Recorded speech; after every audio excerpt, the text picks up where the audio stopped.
बहुत ही important topic के ऊपर डिस्कस करने वाले हैं जिसका नाम है एसिड बेस बैलेंस।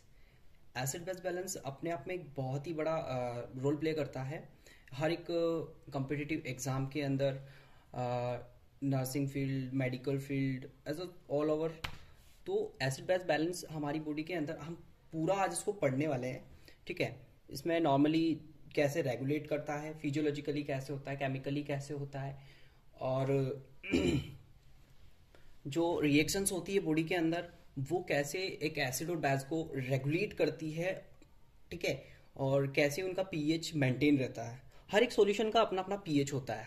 ठीक है, तो अपनी बॉडी के अंदर जो नॉर्मली एक एसिड बेस बैलेंस पढ़ने के पहले अपन एक वर्ड पे डिस्कस करते हैं, इसका नाम है होम्योस्टेसिस।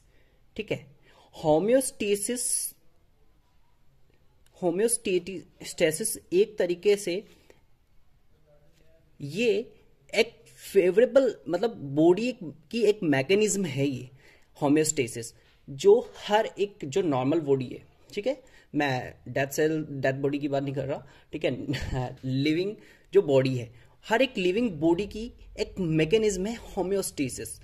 बहुत ही मतलब एक तरीके से कहें अपन की बहुत ही एक मैजिकली होती है। ये मैजिक की तरह वर्क करती है होम्योस्टेसिस रिएक्शन, क्योंकि अपन सब जानते हैं कि हर एक इंसान को हर एक किसी ना किसी कैटालाइट्स को या किसी भी एंजाइम को एक तरीके से कि अपन कहे उसको फेवरेबल एनवायरनमेंट चाहिए होता है उस चीज के लिए जो वो वर्क करने वाला है। जैसे कि अपन समझे कि हर एक इंसान को क्या है कि एक तरीके से अपना बॉडी 37 डिग्री टेम्परेचर अपना मेंटेन करके रखती है। अगर इससे ज़्यादा हो जाती है तो बॉडी एक तरीके से फीवर वगैरह अपन को आने लग जाता है, तो बॉडी एक तरीके कंपनसेट करने लग जाती है। तो उस तरीके से अपन के कुछ वर्क करने के लिए अपन एलिजिबल नहीं हो पाते। तो उसी तरीके से बॉडी ने भी अपना एक क्राइटेरिया फिक्स कर रखा है, एक पीएच सेट कर रखा है, एक एसिड बेस बैलेंस का बैलेंस सेट कर रखा है, जिसके अंडर ही जो कैटालाइटिक रिएक्शंस होती है, बायोकेमिकल रिएक्शंस होती है, वो सारी ही उसी के जो एनवायरमेंट उसी के ही अंडर में वो होती है। होम्योस्टेसिस मेनली होता क्या है, होम्योस्टेसिस में बॉडी अपना पीएच, अपना टेम्परेचर खुद रेगुलेट करती है, वो केमिकली हो, फिजियोलॉजिकली हो या एनी अदर। ठीक है, तो उस तरीके से होम्योस्टेसिस का मतलब क्या हुआ, body regulations of pH and temperature by the body in the sense of physiologically and the chemically. ठीक है, तो होम्योस्टेसिस का मतलब समझ गए। अब अपन समझते हैं एसिड बेस बैलेंस में पहले पीएच का रोल। तो पीएच जो है एक तरीके से पावर ऑफ हाइड्रोजन है। तो पावर ऑफ हाइड्रोजन में क्या है कि strength of the hydrogen ion. तो strength of the hydrogen ion का मतलब कि हाइड्रोजन आयन जो होता है वो नेचर में तो एसिडिक होता है। तो अगर हाइड्रोजन आयन का कंसेंट्रेशन बढ़ेगा तो सॉल्यूशन का नेचर कौन सा हो जाएगा, एसिडिक। ठीक है, और जब हाइड्रोजन आयन का लेवल घटेगा तो बॉडी कैसी हो जाएगी, एल्केलाइन। तो यहां पर अपन पढ़ने वाले पीएच, तो मतलब एसिड बेस बैलेंस। तो एसिड बेस बैलेंस में क्या है, एसिड और बेस। ठीक है, एसिड और बेस। तो यहां पर हाइड्रोजन की कंसंट्रेशन के आधार पर ही एसिड और हाइड्रोजन की कंसंट्रेशन के आधार पर ही बेसिस। तो इन दोनों का इवेंशन किससे होता है, H+ आयन से। इसलिए अपन इसको पीएच यानी कि पावर ऑफ हाइड्रोजन यानी कि स्ट्रेंथ ऑफ द हाइड्रोजन में इसको अपन मीजर करते हैं। तो इसको जब पहली बार इवेंट किया था पीएच स्केल को, वो किया था डॉक्टर सोरेन एंड सोरेनसन ने। ठीक है, डॉक्टर सोरेन एंड सोरेनसन ये केमिस्ट थे जिन्होंने इसे इवेंट किया था। उन्होंने किया था ये 1909 यानी कि 1909 में इन्होंने ये इवेंट किया था पीएच स्केल का, कि अपन एसिड और बेस को इस स्केल के आधार पर नापेंगे। अब जो बॉडी का नॉर्मल पीएच होता है, नॉर्मल जो पीएच होता है जिस पर बॉडी वर्क करती है, सारी कैटालाइटिक रिएक्शंस, बायोकेमिकल रिएक्शंस जो होती है, वो एक नॉर्मल पीएच पर होती है। वैसे तो 7.4 अपन इसको पीएच को मानते हैं, लेकिन एक रेंज एक इंस्टीट्यूट ने, मेडिकल इंस्टीट्यूट ने, जैसे अपन एम्स वगैरह होते हैं एम्स वगैरह, पीजीआई वगैरह, इन्होंने क्या है कि एक तरीके से इसकी रेंज फिक्स कर रखी है। तो रेंज जो है इसकी 7.35 टू 7.45 के अंदर रखा है इसको। तो जो बॉडी की जितनी भी मैकेनिज्म होती है, जितनी भी रेगुलेशंस, जितनी भी एसिड बेस बैलेंस की रेगुलेशंस होती है, वो इसी पीएच के अंदर होती है। ठीक है, ये तो हो गई इंट्रोडक्शन वाली बात। अब अपन आते हैं एसिड बेस बैलेंस के अंदर। तो एसिड बेस बैलेंस क्या होता है, यहां पर लिखा हुआ है acid base balance mean the net rate at which acid and base produce is equal to rate at which acid and base excreted from body. मतलब कि इसमें यह क्या गया है कि जब से अपन पैदा हुए हैं, ठीक है, जब से अपन पैदा हुए हैं तब से हमारी बॉडी के अंदर जितनी मात्रा में, मतलब कि नेट रेट यानी कि टोटल रेट, जितनी मात्रा में एसिड और बेस का प्रोडक्शन होता है यानी कि प्रोड्यूस किए जाते हैं, उतनी ही बराबर मात्रा में इक्वल, उतनी ही बराबर मात्रा में वो एक्सक्रीट कर दिए जाते हैं, जिससे क्या होता है हमारी बॉडी का पीएच मेंटेन रहता है। ठीक है, ये बात समझ में आ गई। मतलब कि बॉडी कैसे रेगुलेट करती है, अपनी बॉडी है जितनी मात्रा में एसिड निकलेगा, एसिड और बेस निकलेंगे, उतनी ही मात्रा में बॉडी से एक्सक्रीट कर दिए जाएंगे, जिससे क्या होता है कि ना तो एसिड बढ़ेगा ना बेस बढ़ेगा, जिससे क्या होता है पीएच मेंटेन रहेगा। अब एसिड और बेस बैलेंस को मेंटेन करने के लिए क्या होता है, कितनी मैकेनिज्म होती है, यहां पर लिखी हुई है 3 मैकेनिज्म लिखी हुई है। ठीक है, एक वन साइड दूसरी है। ठीक है,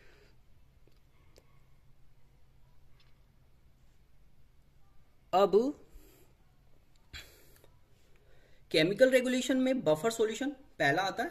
ठीक है, केमिकल रेगुलेशन जो होती है, मतलब इसको एसिड और बेस बैलेंस को मेंटेन करने के लिए जो मैकेनिज्म है, एक तो केमिकल रेगुलेशन होती है जिसमें बफर सॉल्यूशन आते हैं अपने। ठीक है, जितने भी बफर सॉल्यूशन है वो आते हैं। फॉस्फेट सॉल्यूशन आते हैं, फॉस्फेट एक्सचेंजर आता है इसके अंदर, और इसके अंदर हीमोग्लोबिन, जिसे अपन हीमोग्लोबिन बोलते हैं, हीमोग्लोबिन भी इसी के अंदर। फिजियोलॉजिकल रिएक्शन के अंदर अपन respiration, kidney, lungs, all over जो चीजें हैं वो आ जाती है। एक होता है पोटेशियम एक्सचेंजर। ठीक है, पोटेशियम एक्सचेंज में पोटेशियम जो होता है वो H+ आयन और OH आयन को बाइंड करता है और रिलीज करता है। ठीक है, ये पोटेशियम एक्सचेंज। अब अपन पहला पढ़ते हैं केमिकल रेगुलेशंस।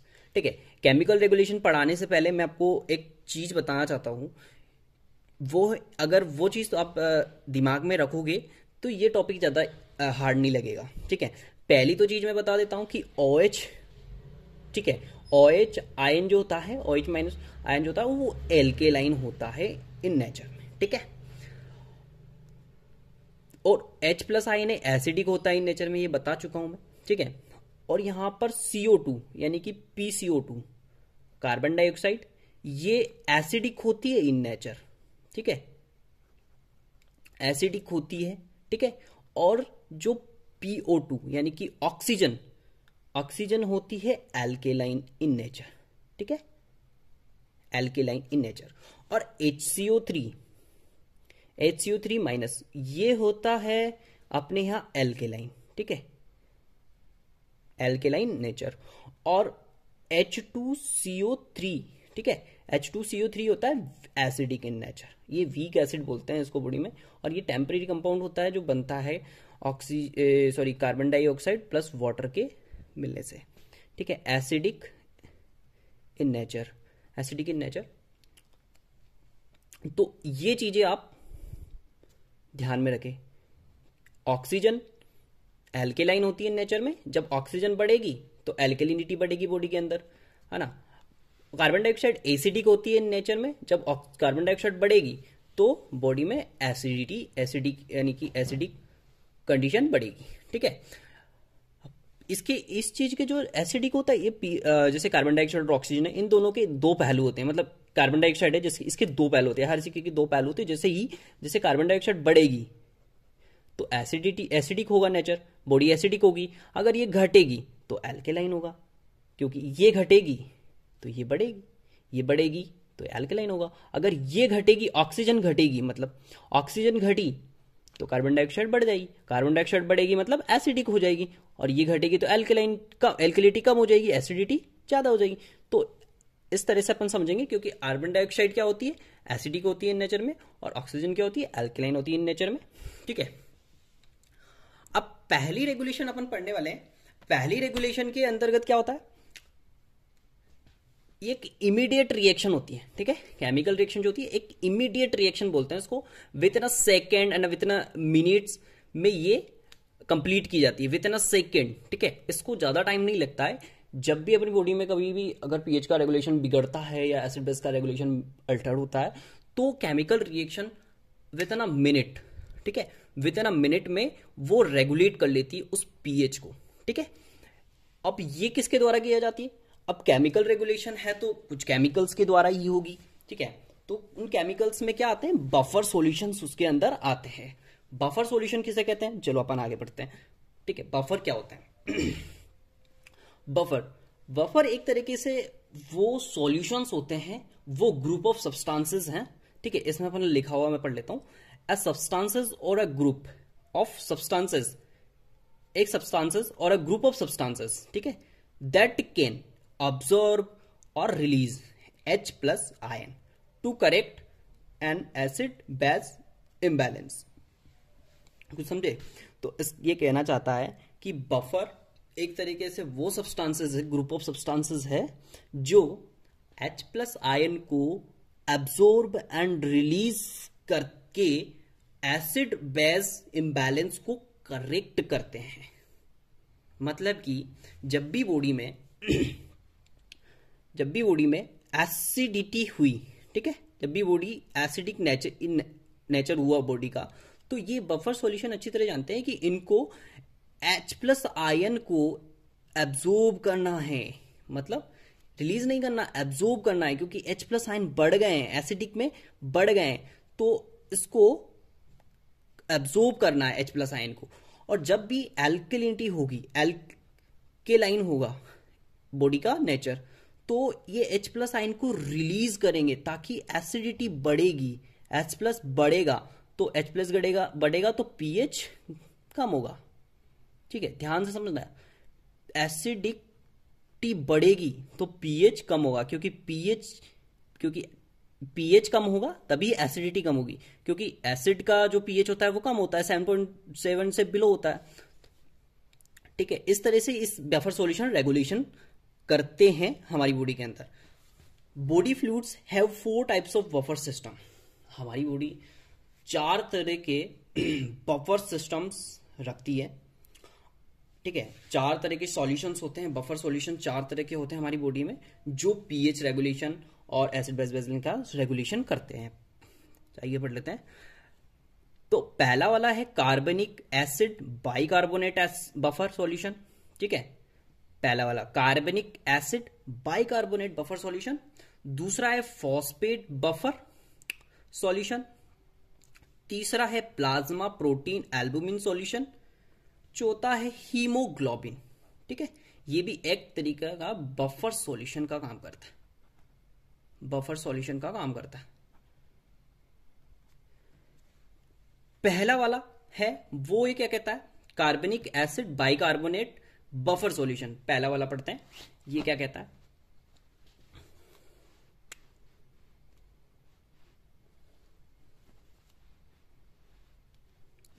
तो कार्बनिक एसिड बाइकार्बोनेट बफर सॉल्यूशन में एक तो होता है बाइकार्बोनेट और एक होता है कार्बनिक एसिड। ठीक है, अब कार्बनिक एसिड और बाइकार्बोनेट, इन दोनों का अलग अलग नेचर होता है। बाइकार्बोनेट है वो तो एल्केलाइन होता है इन नेचर में, जो मैंने पहले बता दिया है, और H2CO3 यानी कि कार्बनिक एसिड वो होता है एसिड इन नेचर, जो कि अपन वीक एसिड बोलते हैं। तो होता कैसा है इसको, देखो कार्बन डाइऑक्साइड है, जब भी सेल में मेटाबॉलिज्म होगा, ठीक है, सेल में मेटाबॉलिज्म के फलस्वरूप वो वेस्टेज के रूप में कार्बन डाइऑक्साइड रिलीज करती है सेल। तो उसने कार्बन डाइऑक्साइड कहां पे छोड़ा? ब्लड के अंदर। अब ब्लड के अंदर ऑलरेडी क्या पड़ा है? वाटर है। तो कार्बन डाइऑक्साइड वाटर के साथ रिएक्शन करके क्या फॉर्मेशन करेगा? कार्बनिक एसिड। ठीक है। अब कार्बनिक एसिड ये एक टेम्परेरी कंपाउंड बोलते हैं उसको, टेम्परेरी कंपाउंड होता है ये आगे चल के टूट जाता है, क्योंकि मैंने यहाँ कर रखा है रिवर्सिबल रिएक्शन कर रखी है। ठीक है, रिवर्सिबल रिएक्शन कर रखी, तो ताकि रिवर्सिबल रिएक्शन क्या है, ये बन जाता है, इससे ये वापस भी बन जाता है। क्योंकि अगर ये जो रिएक्शन है रिटर्न कैसे होती है, ये अपने लंग्स के अंदर जाके ये जब टूटता है तो वाटर रिलीज होता है और ये CO2 के फलस्वरूप बाहर निकाल एक्सहेल कर दी जाती है लंग्स के द्वारा। ठीक है, अपन एक्सहेल करते हैं तो ये जैसे वाटर में आया, ब्लड में आया, तो इसके साथ रिएक्शन हो गया, ये बन गया, ये बनने के बाद में वापस लंग्स में आया, तो लंग्स में आने के बाद में H2 अलग हो गया और CO2 बाहर निकाल दी, जिससे पीएच मेंटेन हो गया। ये वाली रेगुलेशंस अपन फिजियोलॉजिकल रेगुलेशंस में पढ़ेंगे। ठीक है ना। यहाँ पर कार्बनिक एसिड यानी कि बाइकार्बोनेटिक बफर सॉल्यूशन की बात कर रहे हैं, तो H2CO3 जो है, H2CO3 वापस फर्दर टूटेगा तो H प्लस आयन में और HCO3 आयन में, HCO3 यानी कार्बनिक बाइकार्बोनेट में टूटेगा। H प्लस आयन क्या होता है? एसिडिक होता है नेचर में, और HCO3 होता है वो एल्कलाइन होता है। तो ये दोनों फॉर्मेशन हुई है, जितनी मात्रा में ये निकलेगा उतनी ही मात्रा में ये रिलीज होगा। इससे क्या होता है? बैलेंस बना रहता है। अब हम बात करते हैं, अगर एसिडोसिस होगा तो क्या होता है? एसिडोसिस वाली कंडीशन में H प्लस आयन, ठीक है, H प्लस आयन मतलब एसिडोसिस कैसे होगा? H प्लस आयन बढ़ेंगे, H प्लस आयन बढ़े तो H प्लस आयन किसे? HCO3 के साथ रिलेट करके, जो मैंने देखो यहाँ पे रिवर्सिबल वाली रिएक्शन लगा रखी है, तो ये वाली है ना, तो ये वाली रिएक्शन यहाँ पे शो हो रही है। ठीक है, H plus ion HCO3 minus के साथ मिलकर H2CO3 यानी कि वीक एसिड का फॉर्मेशन करेंगे, और वीक एसिड का फॉर्मेशन करेंगे जिससे क्या होता है कि पीएच का बैलेंस बना रहता है। ठीक है, एल्कोलिसिस होगा तो एल्कोलिसिस में क्या होता है? मान लो इसका OH आयन बढ़े ब्लड के अंदर, ठीक है, बॉडी के अंदर OH आयन बढ़े, तो OH आयन बढ़े, जितने भी OH आयन बढ़े वो H2CO3 के साथ रिएक्शन करके HCO3 माइनस और वाटर का फॉर्मेशन करेंगे। ठीक है, देखो अब मैं इतना समझा रहा हूं यहां पे, अगर बॉडी के अंदर एल्कोलोसिस हुआ, एल्कोलोसिस वाली कंडीशन में, ठीक है, एल्कोलोसिस वाली कंडीशन में क्या होगा? एल्कोलोसिस वाली कंडीशन में H प्लस आयन बढ़ेंगे, सॉरी OH आयन बढ़ेंगे, तो एल्कोलोसिस वाली कंडीशन में क्या होगा? OH आयन बढ़ेंगे, तो OH आयन जब बढ़ेंगे, ठीक है, OH आयन बढ़कर H2CO3, ठीक है, एसिडिक जैसा होता है, OH आयन इसके साथ रिएक्ट कर लेंगे, रिएक्ट करके वाटर प्लस HCO3 माइनस बनाएंगे, क्योंकि इन दोनों का फॉर्मेशन करके ये चीज बनेगी। ठीक है, इससे कि पीएच मेंटेन रहेगा। OH कम हो जाएंगे ना अगर इसके साथ रिएक्शन करके, OH कम हो जाएंगे। ठीक है, ये इतना वीक होता है। ठीक है, H प्लस आयन है वो HCO3 के साथ रिएक्ट करके, ठीक है, H2CO3 बनाएगा। अब यहां तक समझ गए हो? तो normally the system maintain pH 7.4 with a ratio of 20 part of HCO3 bicarbonate के to the 1 part of the H2CO3 यानी कि कार्बनिक एसिड का।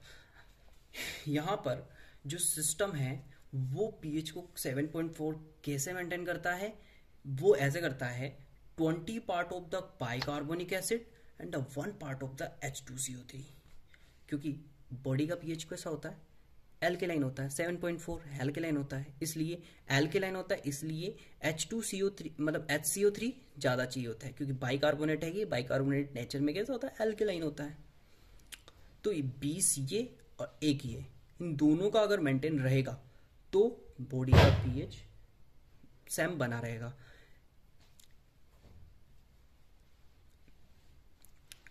दूसरा अब ये कार्बनिक एसिड और बाइकार्बोनेट बफर की बात हो गई। नेक्स्ट जो है वो सारे ही अपन पढ़ेंगे, वो नेक्स्ट वीडियो में पढ़ेंगे। ठीक है, अभी तक के लिए इतना ही। Thanks to all.